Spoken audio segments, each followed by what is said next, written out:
Welcome to Put a Word on It, a podcast presented by Men of Valor. In each episode, we're going to talk with a different man, but each one with a unique journey from brokenness to freedom. I'm your host, Rudy Kalis. I spent over 40 years as a TV sportscaster, then retired and joined the Men of Valor program as a volunteer, so join the conversation. Reconciling men to God, their families, and society.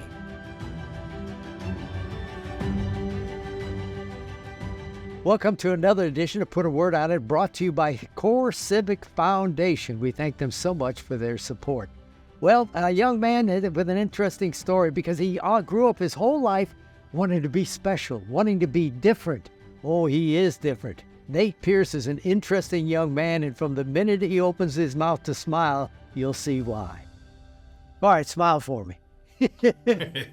How long have you had the grill? Basically had it all my life, but I just went and got it baked about a year ago. I mean, you got why? Basically to show the people that they don't have to change themselves. So you're not defined by how you look or any of that. Yes. So that's really interesting.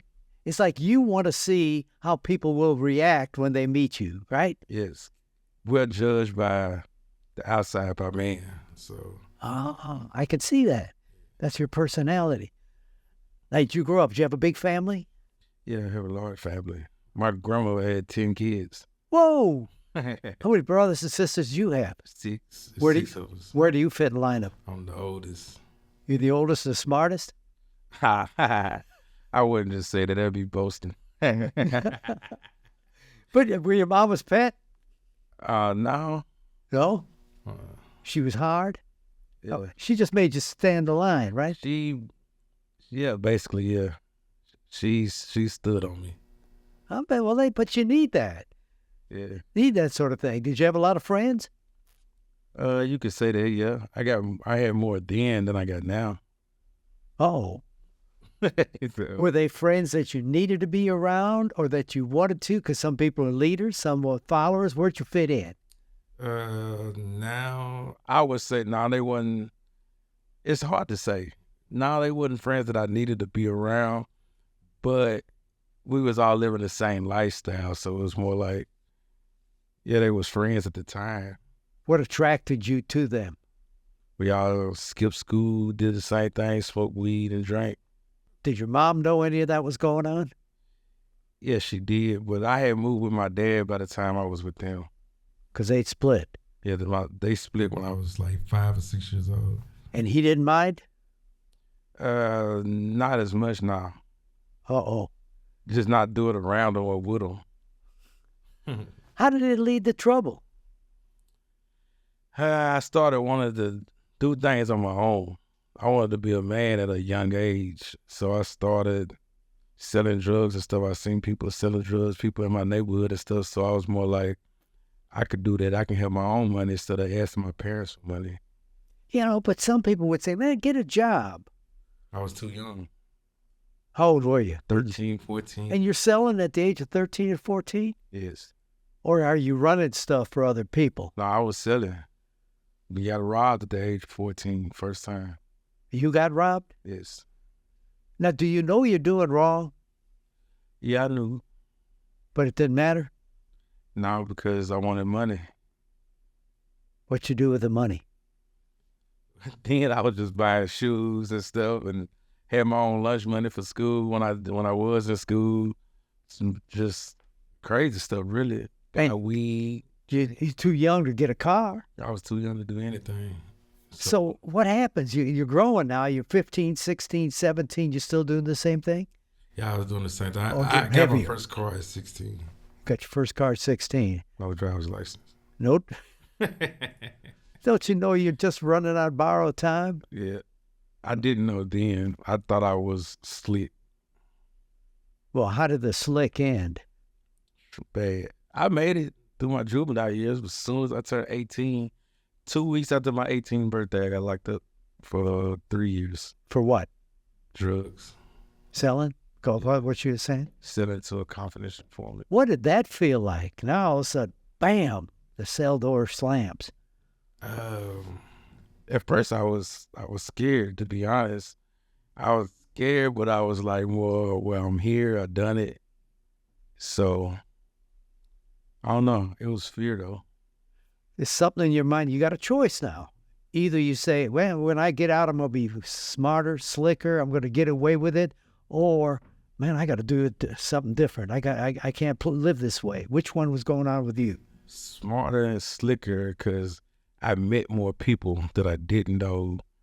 That I used to listen to conversations, and I was more like, oh, I can hook up with this guy when I get out. Or I can do this. So I thought I was slicker. Well, how long does that run? Does you get in trouble again when you get out? Yes, the sad thing about being locked up, I feel like a lot of people go back is because you forget how it feels.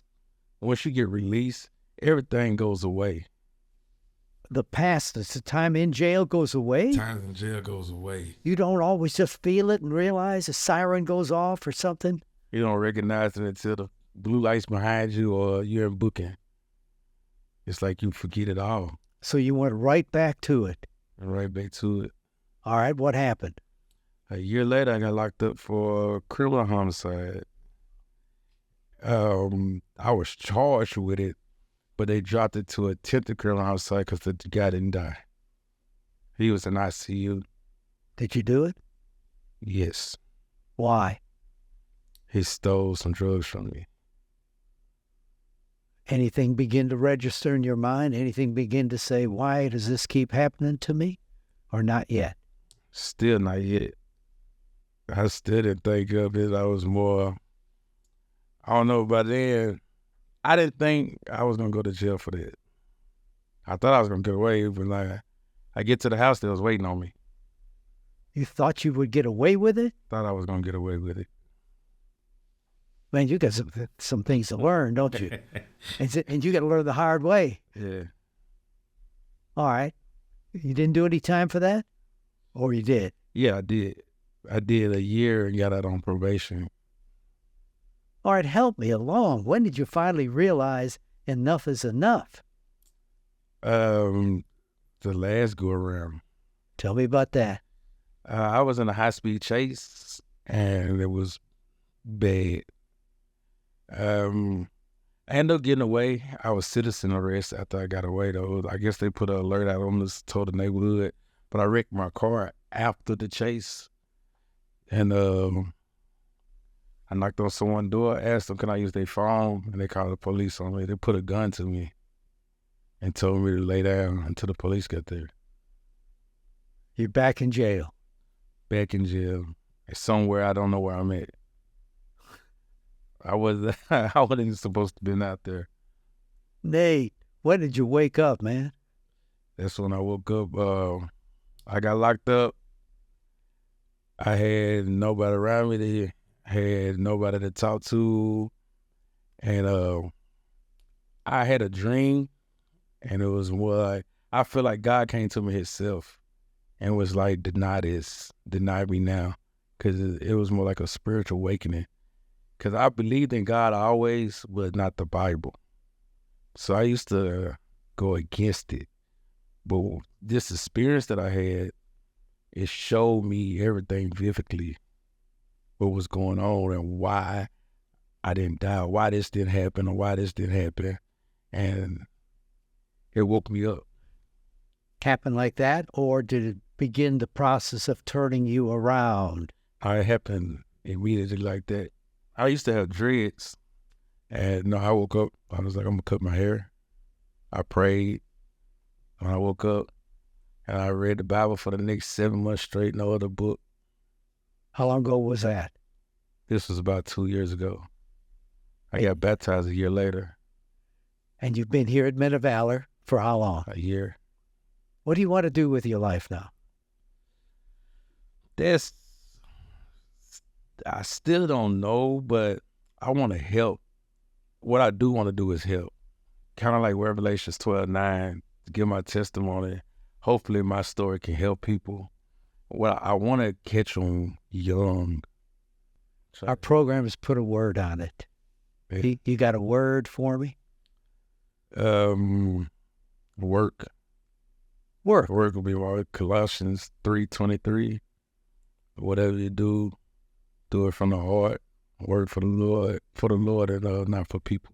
So it's the word work, but it's working for the Lord. Working for the Lord. That perspective, when I read that verse, it changes everything. So like even when I'm at work, if it's something that I don't like, I'd be like, it's not for them though. So it's easy for me to brush it off or not let it worry me because I know who I'm doing it for. That's a great attitude. Yeah. Don't you ever go back. You're not afraid to go back, are you, to that old life? I'm not going back. That's buried. That's done. That's done. I like it.